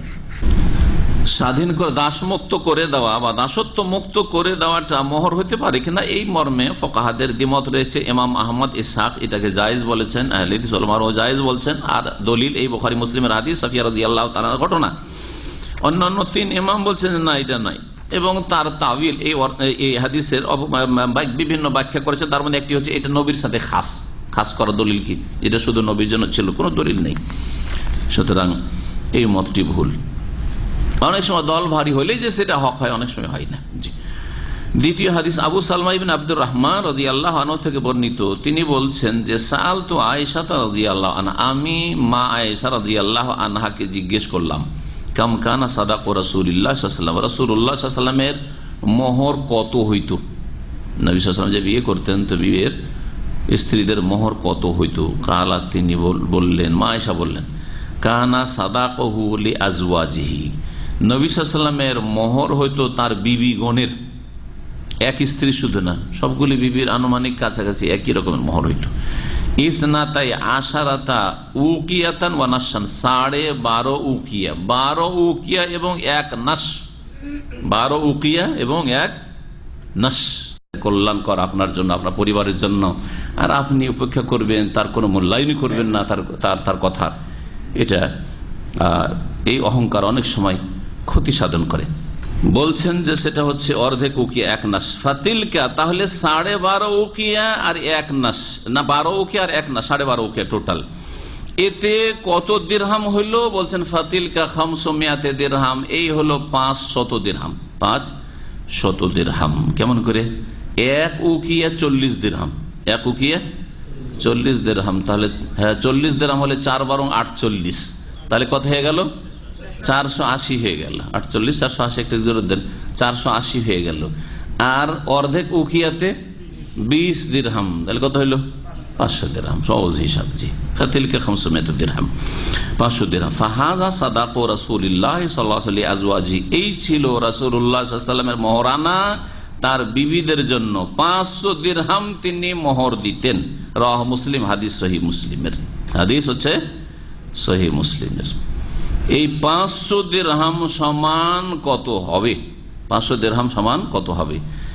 1 দিরহাম 4 আনার চাইতে একটু বেশি। শুনে রাখেন ভালো করে, 1 দিরহাম 4 আনার চাইতে একটু বেশি। তাহলে এখন 4 দিয়ে 500 কে ভাগ করেন, কত হয়?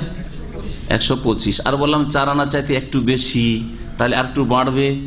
এ বেড়ে মোটামুটি 132 ভরি হবে। কি হবে? 132 ভরি হবে। 132 ভরি হবে। চারানা মানে ভরির অনফোর্থ চারানা, ভরির চারানা বলতে চাইছি। তো ভরির চারানা যখন, তাহলে কত হয়ে গেল? চারানা চেয়ে একটু বেশি। সেই জন্য ওলামারা পুরো হিসাবটা করে বলেছেন যে 500 দিরহাম সমান ভরিতে কত হয়? 132 ভরি। স্বর্ণ না চাঁদি? চাঁদি, কারণ দিরহাম বলা হয়েছে। দিরহাম মানে রৌপ্য মুদ্রা, আর দিনার মানে স্বর্ণ মুদ্রা। ভালো করে শুনে রাখেন, দিনার মানে স্বর্ণ মুদ্রা আর দিরহাম মানে রৌপ্য মুদ্রা। তো এই ছিল 132 দিরহাম নবী সাল্লাল্লাহু আলাইহি ওয়াসাল্লাম বিবিদের এবং মেয়েদের সাধারণত মোহর হইত। এই জন্য ফিকহের কিতাবগুলিতে এই মোহরটিকে সুন্নতি মোহর বলা হয়েছে, কিন্তু এই মোহরের নামটা সুন্নতি নয়। প্রচলিত হানাফি ফিকহাতে বেহেশতি জেওয়ার, এটাকে বলেছে মাহরে ফাতেমি। এর নাম হচ্ছে ফাতেমি মোহর। একে কি বলা হয়েছে? ফাতেমি মোহর। ফাতেমি মোহর মানে শুধু ফাতেমা রাদিয়াল্লাহু তাআলা আনহার মোহর। এটা কি শুধু ফাতেমার মোহর আর 3 মেয়ের মোহর নয়? তারপরে নবী সাল্লাল্লাহু আলাইহি ওয়াসাল্লামের যে 11, 12, 13, 11 অথবা 13 নবী সাল্লাল্লাহু আলাইহি ওয়াসাল্লামের যে বিবিরা ছিল তাদের মোহর নয়, সবারই মোহর। তাহলে শুধু মোহরে ফাতেমির নাম রাখা ভুল নয়। এজন্য বললাম যে 132 ভরি মোহর হচ্ছে সুন্নাত, কিন্তু মোহরে ফাতেমির নাম দেওয়াটি সুন্নত নয়। এই নামটি সুন্নত নয়, বরং এতে শিয়া প্রভাব রয়েছে। এই ভাষা, এই টার্মটাতে শিয়াদের প্রভাব রয়েছে। শিয়ারা শুধু ফাতেমাকে চিনে, আলী, ফাতেমা, হাসান, হোসেন, আর কাউকে চিনে না। বাকি সবার দুশ্মন। আবু বকর, উমর, উসমান, আলী, আবু বকর, উসমান দুশ্মন, আর আশরা মুবাশশারা বাকি যারা আছে শুধু আলী, হাসান, হোসেনের দোহাই পড়ে, ব্যাস। আমি একবার উমরায় গেছি শিয়া ড্রাইভারের বাসে, আমাদের দিনী ভাইরা ছিল, তাদেরকে তো একটা প্রতিযোগিতা ছিল। তো জিজ্ঞেস করলাম যে নবী সাল্লাল্লাহু আলাইহি ওয়াসাল্লামের মেয়ে কয়জন? তো এক ভাই বললো যে 4 জন।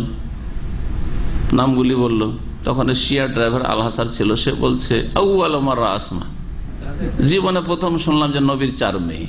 তাহলে শিয়া ধর্মে নবীর 4 মেয়ের 3 মেয়েকে আউট করে দেওয়া হয়েছে, জীবনেও শিখানো হয় না। জীবনে প্রথম শিখছে, অথচ তার বয়স 35 থেকে 40।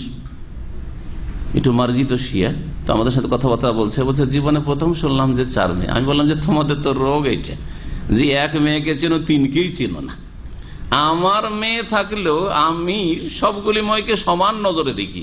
আমার মতো একজন সাধারণ মানুষ, যার দ্বারা অবিচারও হইতে পারে, যার দ্বারা 2 নজরও হইতে পারে, কাউকে বেশি দিচ্ছি কাউকে কম, এরকম জুল অত্যাচারও সম্ভাবনা আছে, সেও 5টা মেয়েকে একই নজরে দেখছি, ঠিক কিনা?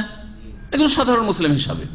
আর রাসূলুল্লাহ সাল্লাল্লাহু আলাইহি ওয়াসাল্লাম তার মেয়েদের মাঝে এত পার্থক্য করেছেন। তোমরা শুধু ফাতেমাকে চিনো, মা ফাতেমা, মা ফাতেমা দিলে মা ফাতেমা বানিয়ে, মা জাইনাব তোমাদের কোথায় গেল, মা উম্মে কুলসুম কোথায় গেল, মা রোকাইয়া কোথায় গেল?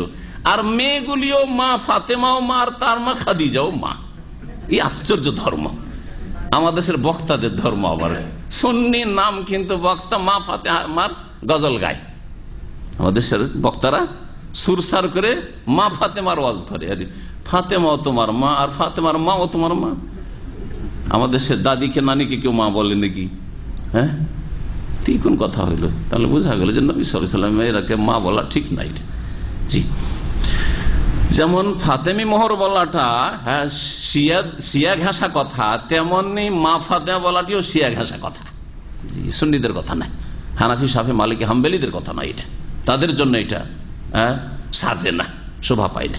বলবেন যে এটা হচ্ছে নবী সাল্লাল্লাহু আলাইহি ওয়াসাল্লামের সুন্নতি মোহর বিবিদের ক্ষেত্রে আর মেয়েদের ক্ষেত্রে, কিন্তু সুন্নতি মোহরই হইতে হবে এটাও জরুরি না, কারণ সাহাবায়ে কেরাম এর পাবন্দি করেননি।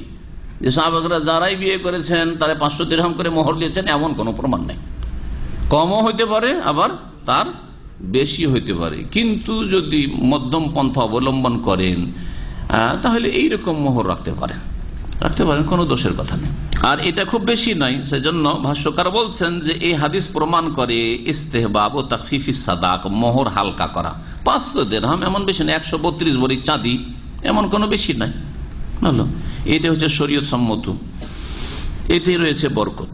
কোনো স্বর্ণকার নেই। একযুগ ছিল আমার দর্শে অনেক স্বর্ণকার আসতো, রূপা চাঁদির স্বর্ণের এরা খবর টবর রাখতো। তো ওদের কাছে জিজ্ঞেস করে নেওয়া যেত যে 132 ভরি চাঁদির মূল্য কত হইতে পারে আজকাল, তাহলে ওই মূল্য হিসাবে রিয়ালে বা দেশের টাকায় আপনি ধরে নিতে পারেন যে আজকাল কত টাকা মোহর হলে সেটা 132 ভরি বা নবী সাল্লাল্লাহু আলাইহি ওয়াসাল্লাম বিবিদের বা মেয়েদের মোহরানা হইতে পারে, আপনারা নিজে নিজে হিসাব করে নিতে পারবেন। 2 লক্ষের বেশি নয়, তাহলে 2 লক্ষের বেশি নয়। নগদ মোহর নবী সাল্লাল্লাহু আলাইহি ওয়াসাল্লাম দিয়েছেন। এই 500 দিরহামে কখনো ধার বাকির কোনো কারবার ছিল না। তাহলে 2 লাখ টাকা যদি মেয়ের বাবা আপনার কাছ থেকে, যারা বিয়ে করতে যাবেন আগামীতে, যারা বিয়ে করেছেন আর ধার বাকিতে করেছেন সুন্নতের খেলাফ, আমি মনে করি যে 2 লক্ষ টাকা যদি চেয়ে থাকে কোনো মন্দ কাজ করেনি, আর কোনো বেশি চাইনি, আর নগদ দেওয়া উচিত। বলেন আল্লাহ না করে আপনাদের দেশে যদি ওই রকম সৌদি আরবের মতো থাকতো যে একটা মেয়ে আনতে 1 লক্ষ রিয়াল মিনিমাম খরচ হয়, 1 লক্ষ থেকে 1.5 লক্ষ খরচ হয়, তাহলে 1 লক্ষ রিয়াল মানে কত টাকা? 20 লাখ টাকা। 20 লাখ টাকাতে কয়টা বিয়ে করতে পারবেন? এত বিয়ে করতে পারবেন যে জায়েজই না অতটা। হ্যাঁ, এ হচ্ছে শরীয়তের বিধান, মোহর দেওয়া। মোহরের বিপরীত হচ্ছে যৌতুক। যৌতুক হারাম। যৌতুক সম্পর্কে ভাষ্যকার উল্লেখ করেছেন ফতোয়া, সৌদি আরবের ফিকহ একাডেমির, ভারত থেকে এই যৌতুক সম্পর্কে ফতোয়া জিজ্ঞেস করা হয়, তখন তার উত্তরে যা লেখা হয়েছে মাজমাউল ফিকহুল ইসলামী মক্কাতুল মুকাররমায় যে মুসলিম ওয়ার্ল্ড লীগের যে ফতোয়া বিভাগ রয়েছে, সেখান থেকে তাতে লেখা হয়েছে যে এটি হচ্ছে হিন্দু সভ্যতা। যৌতুক হচ্ছে হিন্দুদের সভ্যতা, আর এটি হচ্ছে আদাতুন সাইয়্যাতুন মুনকারা, জঘন্য কুপ্রথা, আপত্তিকর শরীয়র বিরোধী, ও বিদআতুন কাবিহা, জঘন্য বিদাত, মুখালিফাতুন লিকিতাবিল্লাহ তাআলা, আল্লাহর কোরআন বিরোধী, ও সুন্নতে রাসূলিহি, রাসূলের হাদিস বিরোধী, ওয়া ইজমাইল উলামা, সারা বিশ্বের সমস্ত উলামায়ে কেরাম, হানাফি, শাফি, মালিকি, হাম্বলি, মুহাদ্দিসিন, আহলে হাদিস, সকল উলামাদের ফতোয়ার মতের বিরোধী, ও মুখালিফাতুন লিআমাল মুসলিমিন, মুসলিমদের যে যুগ যুগ ধরে ইসলামিক আমল চলে আসে তার বিরোধী প্রত্যেক যুগে। এই ভারতীয় হিন্দু সভ্যতা হচ্ছে যে কারো মেয়েও উঠিয়ে নিয়ে আসো, আর তার সাথে ধন সম্পদ লুটপাট করে নিয়ে আসো, লুটপাট করে নিয়ে আসো, কাপুরুষ এরা। হারাম রিজিক, এই রিজিকে কোনো বরকত নেই, খবরদার নেবেন না। আর আলহামদুলিল্লাহ আমাদের ছাত্র ভাইরা অনেকেই যারা নিয়েছিল অজ্ঞতার যুগে, যখন ইসলামের সহি আকিদা আর সহি পথ স্পষ্ট হয়নি, সৌদি আরব আসার আগে বিবাহ শাদী করেছে, অথবা সৌদি আরব এসেছিল কিন্তু ইসলামিক সেন্টারগুলির সাথে জড়িত হয়নি, আলহামদুলিল্লাহ তারা গিয়ে দেশে ফিরিয়ে দিয়ে এসছে, যৌতুক ফিরিয়ে দিয়ে এসছে, ফেরত করে এসছে। একজন হুন্ডা মোটরসাইকেল নিয়েছিল, মোটরসাইকেল ফিরিয়ে দিয়েছে, 2-3 বছর পুরানো করেছিল, সেই জন্য তার ঘাটতি পুরনো দিয়েছে। এত টাকা ঘাটতি পূরণ, নতুন নিয়েছিলাম, পুরাতন ফিরিয়ে দিলাম, সেই জন্য এত টাকা নেন। মেয়ের বাবা আশ্চর্য শ্বশুর, যে কোন আকাশ থেকে কোন ফেরেস্তা নেমে আসে। এখনো কি আর এরকম লোক বাংলাদেশে পাওয়া যায়? হ্যাঁ পাওয়া যায়। হ্যাঁ, ইসলাম ঠিক করতে পারে, ইসলাম এরকম লোক তৈরি করতে পারে। জি, আল্লাহ পরকালের প্রতি বিশ্বাস এরকম মানুষ তৈরি করতে পারে, ফেরেস্তা গুণের মানুষ তৈরি করতে পারে। জি হ্যাঁ, মানুষের কোনো ক্ষমতা নেই, এ হচ্ছে ইমানি ক্ষমতা। এই জন্য আমাদের ইমান আল্লাহর প্রতি, যে আল্লাহ হিসাব নেবেন, আল্লাহ দেখলেন হারাম খেলাম, হারাম নিলাম, দুনিয়ায় কারো সামনে জবাব দিতে হবে না, কিন্তু হাসরের মাঠে জবাব দিতে হবে, লাঞ্ছিত হইতে হবে। হারাম খেয়েছো তুমি, আর হারাম রক্ত আর মাংসের হকদার জাহান্নাম। সুতরাং যৌতুক খেয়ে জান্নাত পাওয়া যাবে না, জাহান্নামে যেতে হবে। এই ভয়গুলি মানুষকে বাধ্য করবে যে আমি যা নিয়েছি ওগুলো দিয়ে আসি, ওগুলো ফেলে আসি। ভারতের একজন আলেম যৌতুকের সাথে যদি বিবাহ হয় তো সেই ক্ষেত্রে তার একটি বাড়াবাড়ি ফতোয়া ছিল। আব্দুল কাদের হিন্দি, দক্ষিণ ভারতের কোনো আলেম ছিল, তার কথা উল্লেখ করেছে। তার ফতোয়া ছিল যে যৌতুকের সাথে বিবাহ হইলে ওই বিবাহ শুদ্ধ হবে না, এবং বিবাহ যখন শুদ্ধ হইল না তখন ছেলে মেয়েগুলি জন্মালে ছেলে মেয়েগুলো সব হালাল হবে না, শরীয়ত সম্মত হবে না, মানে যারও সন্তান হবে। বাড়াবাড়ি ফতোয়া না? ফতোয়া বাড়াবাড়ি। এরও খণ্ডন করেছে এই ইসলামী ফিকহ একাডেমি মক্কাতুল মুকাররমা, যে এইটাও ভুল ফতোয়া। তাহলে ইসলামের ক্ষেত্রে মধ্যম পন্থা অবলম্বন করতে হবে। তাহলে শরীয়তের সঠিক মাসলা কি? কেউ যদি যৌতুক হারাম নিয়ে বিয়ে করে তো বিয়ে কি তার হবে না? বিয়ে হবে। কিছু ওলামারা বলছেন যে বিয়ে হবে না। আবার যারা বিয়ে হবে না বলেছেন তারা দুই ভাগে বিভক্ত। একদল বলছেন বিয়ে হবে না, কিন্তু তারপরে যদি তাদের মেলামেশা হয় আর ছেলে মেয়ে হয়, তো ছেলে মেয়েগুলি শরীয়ত সম্মত বৈধ ছেলে। আর একদল চরমপন্থী আছে যারা বলছে বিয়েও হবে না, আর ছেলে মেয়ে জন্মিলে এই ছেলে মেয়েগুলো হালাল হবে না, যারও সন্তান হবে। এইটা সবচেয়ে বাড়াবাড়ি ফতোয়া। সঠিক মত হচ্ছে যে যদি হারাম খায় এই যৌতুকের আর হারাম নিয়ে বিয়ে করে, তো বিয়েও সহিশুদ্ধ হবে, সেই ব্যক্তি গুনাহগার হবে, বান্দার হক নষ্ট করলো, জুলুম করলো মেয়ে পক্ষের উপর, আর তার ছেলে মেয়েগুলো শরীয়ত সম্মত বৈধ হবে। এটি হচ্ছে সহিহ মত যা এই ফতোয়াতে লেখা হয়েছে। আল্লাহ পাক রব্বুল আলামিন মোহর দিয়ে আসতে বলেছেন, নিয়ে আসা পুরা কোরআনের উল্টো না, কোরআন বিরোধী না। ও আতুন নেসা, নারীদেরকে দাও। আর যৌতুকে কি করা হচ্ছে, তোমার মেয়েও দাও টাকাও দাও, মেয়েও দাও বাড়ি সাজিয়ে দাও। বরং দক্ষিণ ভারতে আর শ্রীলঙ্কায় আছে যে বাড়ি গোটা বিল্ডিং তৈরি করে দিতে হবে, জামাইকে মেয়েকে কি করতে হবে, বিল্ডিং বাড়ি তৈরি করে দিতে হবে, নাই ফ্ল্যাট কিনে দিতে হবে। যার ফলে দক্ষিণ ভারত এবং শ্রীলঙ্কার লোকেরা কারো মেয়ে থাকলে সবচেয়ে বড় মাথার বোঝা, আল্লাহর মুস্তাআন। উত্তর ভারত পূর্ব ভারত অনেকটা ভালো, পূর্ব ভারতের দিকে যেন বাংলাদেশ পশ্চিমবঙ্গ এগুলোতে যৌতুক আছে, কিন্তু এখনো 4 চাকার গাড়ি পর্যন্ত কমই পৌঁছেছে। অল্প কিছু লোকেরা 2 চাকা থেকে 4 চাকায় পৌঁছেছে, কিন্তু দক্ষিণ ভারতে ওই 2 চাকাও চলে না, 4 চাকা কিছু আছে, কিন্তু না বাড়ি ভিল্লা তৈরি করে দিতে হবে, না ফ্ল্যাট কিনে দিতে হবে মেয়েকে। হ্যাঁ জি, দক্ষিণ ভারত মানে কেরালা, তারপরে তামিলনাড়ু, কর্ণাটক আর অন্ধ্রপ্রদেশ, এই 4-5টা স্টেটকে দক্ষিণ ভারত, আর শ্রীলঙ্কা। তো সুবহানাল্লাহ, এই হারাম আর হিন্দু কাফেরদের যে সভ্যতা মুসলিম ঘরে ঘরে ঢুকেছে জীবনে প্রত্যেকটি ক্ষেত্রে, লা তাত্তাবিউনা সানানা মান কানা ক্বাবলাকুম, তোমাদের পূর্বের জাতিদের অন্ধ অনুকরণ করবে না বুঝে সুঝে। কোনো পারিবারিক শান্তি নেই। আপনার স্ত্রীকে আপনাকে ভালো চোখে দেখছে যে আমার বাপের এত জুলুম চালিয়েছে, বাপের গলায় ছোরা ধরে এত টাকা নিয়ে এসছে, হ্যাঁ আমাকে তো অন্তর থেকে গ্রহণ করেনি, আমাকে বিয়ে করেছে আমার টাকার জন্য। এই কথাগুলিকে বুঝেন না, ওর জ্ঞান বুদ্ধি নেই? অবশ্যই বুঝে যে আমাকে বিয়ে করেনি, তুমি আমার টাকাকে বিয়ে করেছো, আমার বাপের টাকা না থাকলে তুমি আমাকে নিয়ে আসতে না, ঠিক কিনা? অনেক বিয়ে কথাবার্তা, কালকে বিয়ে হবে, বিয়ের মজলিসে ভেঙে যাচ্ছে যে টাকা নগদ দেওয়ার কথা ছিল, যে নগদ বাবা দিতে পারবো না, একটু 2-4 দিন পরে কিছু বাকি রাখেন, বলছে না হবে না, বিয়ে ভেঙে গেল। ঘটছে সব ঘটনা। তাহলে বললেন এইরকম মেয়েরা যারা জানছে যে আমার বাপের কাছ থেকে এত টাকা আদায় করা হয়েছে, তারপর আমাকে নিয়ে উঠিয়ে নিয়ে আসা হয়েছে, সে কখনো অন্তর থেকে ওই স্বামীকে ভালোবাসবে? কখনো না। সে একজন মানুষ, তারও অনুভূতি রয়েছে, জি অনুভূতিহীন নয়। যার ফলে দুনিয়ারও ক্ষতি, দাম্পত্য জীবনও ক্ষতি, আর আখেরাত তো আছে, আখেরাত তো বড় ক্ষতি আছে। খাসেরাত দুনিয়া ওয়াল আখিরাত, যৌতুক দুনিয়া এবং আখিরাতের ক্ষতি সাধন করা নিজের। আল্লাহ পাক রব্বুল আলামিন আরো বলেছেন সূরা মুমতাহিনার আয়াত নম্বর 10-এ মোহরানা সম্পর্কে, ওয়ালা জুনাহা আলাইকুম আন তানকিহুহুন্না, তোমাদের কোনো গুনাহ নেই যে তোমরা নারীদেরকে বিয়ে করবে, ইজা আতাইতুমুহুন্না উজুরাহুন্না, তাদের যদি তোমরা মোহরানা দিয়ে দাও। তো মোহরানাকে কোরআন ভাষায় আজর বলা হয়েছে। আজর, আজরের শাব্দিক অর্থ পারিশ্রমিক, প্রতিদান। তোমার ঘরে আসলো, ঘরে দিল, তো প্রতিদান দাও, আজর। আরো সূরা নিসা আয়াত নম্বর 24 আল্লাহ বলছেন, ফামাস্তামতাতুম বিহি মিনহুন্না ফাতুহুন্না উজুরাহুন্না ফারিদা, তোমরা যে সব স্ত্রীদেরকে ভোগ করবে, নারীদের মধ্য থেকে যাকে ভোগ করবে অর্থাৎ ঘরে নিয়ে আসবে, ফাতুহুন্না উজুরাহুন্না ফারিদা, তাদের প্রতিদান দিয়ে দাও, মোহর দিয়ে দাও, ফারিদা আল্লাহর পক্ষ থেকে সুনির্ধারিত, ফরজকৃত। ফরজ, এটি হচ্ছে ফরজ।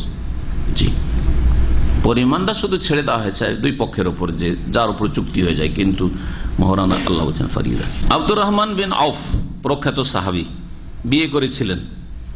নবী করিম সাল্লাল্লাহু আলাইহি ওয়াসাল্লাম দেখলেন যে শরীরটা একটু হলুদ বর্ণ লাগছে, হ্যাঁ জাফরান মেখেছিলেন, হলুদ বর্ণ লাগছে। আমাদের দেশের লোকেরা আজকাল জাফরান পেনে হলদি মাখে।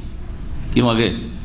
বররা হলদি মাখে না, বরার পাত্রীকে কন্যাকে হলদি মাখায়। হলদি মাখা তো হাদিসে নেই, কিন্তু জাফরান মাখা মানে সৌন্দর্য বাড়াবার জন্য এটা আছে। তো এখন নাই মামাতে কানা মামা ভালো বলে হলদি শুরু হয়েছে, আল্লাহ জানে এর মাসলা কি হবে। আমি হালাল হারাম জায়েজ না যে বলছি না আজকে। ফাকালা মাহাজান বলে, কি ব্যাপার তোমার শরীরটা হলুদ হলুদ মনে হয়? কালা তাজাওয়াজতু ইমরাতান আলা ওয়াজনে নাওয়াতি মিন যাহাবিন, আমি এক মেয়েকে বিবাহ করেছি একটা দানা পরিমাণ, নাওয়াতুন মানে খেজুরের বিচিকে নাওয়াত বলা হয়, খেজুরের বিচি পরিমাণ স্বর্ণের বিনিময়।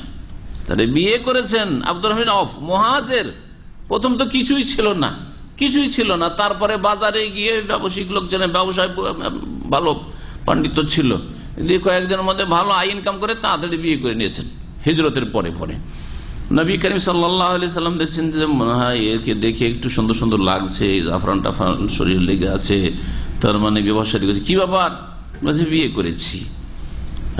আর বিয়েতে মোহরানা দিয়েছি। ধার মোহর যদি শরীয়তে থাকতো তো মুহাজিরিনদের ঢাল আহারে নবী সাল্লাল্লাহু বিয়ে পড়াইতেন যে সব ধার থাক, ধার বাকি পরে দিয়ে, এখন তো বিয়ে করো, কমপক্ষে গুনাহ থেকে তো বাঁচো, ঠিক না? জি, চক্ষুকে তো নত করো। নবী সাল্লাল্লাহু আলাইহি ওয়াসাল্লাম দোয়া দিয়ে বারাকাল্লাহু লাকা, আল্লাহ যেন তোমার বরকত দিক দাম্পত্য জীবন। এই যৌতুক সম্পর্কে ইসলামী ফিকহ একাডেমি মক্কাতুল মুকাররমা লিখতে গিয়ে আরো বলছেন, ইন্না হাযিহিল আদা সাইয়্যা আলাওয়াতুন আলা মুখালাফাতি আহলি শরীআল ইসলামী। এই যে যৌতুকের কুপ্রথা, এটা শরীয়ত বিরোধী হওয়ার সাথে সাথে হিয়া মুদিররাতুন বিন নিসাই দারারান হাওয়িয়ান, এটা নারী জাতির জন্য বড়ই ক্ষতি সাধনকারী। কেন ক্ষতি সাধনকারী? কারণ যদি যৌতুকের এই কুপ্রথা থাকে তাহলে পুরুষরা ভালো গুণ দেখে মেয়েদের বিয়ে করবে না, শুধু পয়সা দেখে বিয়ে করবে।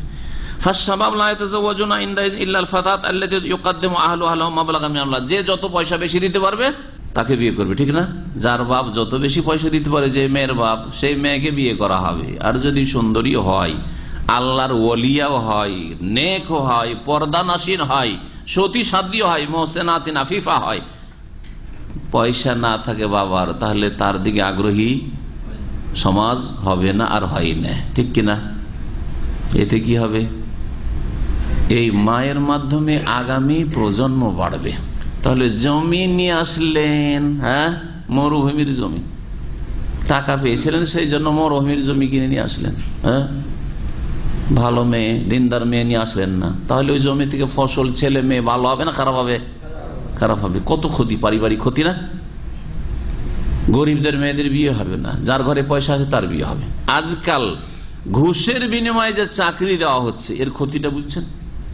এর ক্ষতি যেমন তেমনি যৌতুকের বিনিময়ে বিয়ে করার ক্ষতি ওই রকমই, দুটোতে সাদৃশ্যতা আছে। এই ঘুষ দিয়ে চাকরি নেওয়ার কারণে যারা যোগ্য ছেলে কিন্তু গরিব, পয়সা দিতে পারছে না, বা পয়সা দেবো না, এত মেহনত করে ভালো রেজাল্টে লেখাপড়া করা, পয়সা দিয়ে ঘুষ দিয়ে চাকরি নেবো না, অনেক সময় এরকম হয়, বা দিতে পারে না। অধিকাংশ গরিব ছেলেরা ভালো রেজাল্ট করে, মধ্যম শ্রেণী ছেলেরা অথবা গরিব ছেলেরা ভালো রেজাল্ট করে, তো তারা যেহেতু টাকা পয়সা দিতে পারে, চাকরি দেয় না। কর্তৃপক্ষ, সরকার হোক অথবা কোনো প্রতিষ্ঠান হোক, চাকরি দিচ্ছে না। স্কুলের অনেক সময় সেক্রেটারি চাকরি দিচ্ছে না, স্কুলের হেডমাস্টার চাকরি দিচ্ছে না, ধরে আছে ঘুষ খাবে না, ঘুষখোর সব সমাজের লোকেরা, নেতা মাথারা চাকরি দিচ্ছে না। এর ফলে কি হচ্ছে? অযোগ্য শিক্ষকরা স্কুল, কলেজ, ইউনিভার্সিটির, শিক্ষা প্রতিষ্ঠানের দায়িত্বশীল, তরবিয়ত দানকারী হচ্ছে, শিক্ষা দানকারী হচ্ছে। অযোগ্যদের কাছ থেকে আমাদের ছেলেরা শিক্ষা নিয়ে কেমন করে যোগ্য হবে? যার ফলে যোগ্য প্রোডাকশন হয় না স্কুল কলেজে। জি, অযোগ্য অফিসার গেছে আর এত টাকা ঘুষ দিয়ে গেছে, তাহলে সে আমানত কি করে রক্ষা? একটু ভয় থাকলে ওইটাকে ভুলে যাবে যে আরে এত লাখ টাকা ঘুষ দিয়ে চাকরি নিয়েছি, সুতরাং আমাকে ঘুষ খেয়ে রাতারাতি টাকাটা আদায় করতে হবে। করবে না? করবে না? করবে। তাই হচ্ছে। সুতরাং অফিস আদালতে ঘুষ করে ভরপুর, ঘুষ দিয়ে চাকরি নিয়েছে, ঘুষ খাচ্ছে। অযোগ্যদের নেতৃত্ব এইভাবে মুসলিম সমাজে চলে আসছে। ঠিক বাড়িতে পারিবারিক ক্ষেত্রে ওই রকমই, যারা যৌতুক দিয়ে বিবাহ শাদী করে তাদের অবস্থা এইরকমই। ফাতুহজা বানাতুল আগনিয়া বিজওয়াজ, সুতরাং ধনীদের মেয়েদের বিয়ে হবে। ওয়াতুকাদু বানাতুল ফুকারা দুনা জাওয়াজ, গরিব দরিদ্রদের মেয়েদের বিবাহ হবে না। সুন্দরী মেয়ে পয়সা দিতে পারে বিয়ে হয় না, দিনদার মেয়ে মোটি বিয়ে হয় না। কালো হইলো, টাকা পেয়েছে বিয়ে করেছে, গাড়ি পেয়েছে বিয়ে করেছে, দিন নেই, নামাজ নেই, কিচ্ছু দেখার বিষয় নেই, আকীদা নেই, কিচ্ছু নেই, বিয়ে করেছে, বাস পয়সা আছে। সুতরাং বিবাহ শাদী তখন দ্বীনি ইসলামিক দৃষ্টিভঙ্গি থেকে হবে না, একেবারে দুনিয়ার লোভ লালসা ভিত্তিক হবে। যেখানে দুনিয়ার পার্থিব স্বার্থ পুরা হবে সেখানে বিবাহ শাদী করবে। জি, ভালো মেয়ে খোঁজা হবে না, ভালো ছেলে খোঁজা হবে না, এ হয়ে যাবে মুসলিম সমাজের অবস্থা। তাই হয়েছে ভারত উপমহাদেশে। এখানে আজকের আলোচনা শেষ করছি। আল্লাহ পাক রব্বুল আলামিন যেন আমাদেরকে ইসলামিক পরিবার গঠনে তৌফিক দান করেন। যারা বিবাহ করেছেন আল্লাহ পাক তাদের বিবাহে দাম্পত্য জীবনে যেন বরকত দান করেন। যারা এই যৌতুকের হারাম খেয়েছেন হারাম মুক্ত হওয়ার তৌফিক দান করেন। আর মুসলিমরা যাদের কাছে আমার কথা পৌঁছিল এবং পৌঁছিবে আল্লাহ পাক তাদের থেকে হারাম থেকে বেঁচে থাকার তৌফিক দান করেন। তাদের দাম্পত্য জীবন আল্লাহ পাক যেন বরকত দান করেন। আল্লাহ পাক রব্বুল তাদেরকে নেক আওলাদ যেন দান করেন। আল্লাহ পাক যাদেরকে নেক আওলাদ দিয়েছেন আল্লাহ পাক তাদেরকে যেন নেক করেন। আল্লাহ পাক রব্বুল আলামিন আমাদের দুনিয়া এবং আখিরাতের সার্বিক কল্যাণ দান করেন। ওয়া সাল্লাল্লাহু আলা নবিয়িনা মুহাম্মদ ওয়া আলা আলিহি ওয়া সাহবিহি।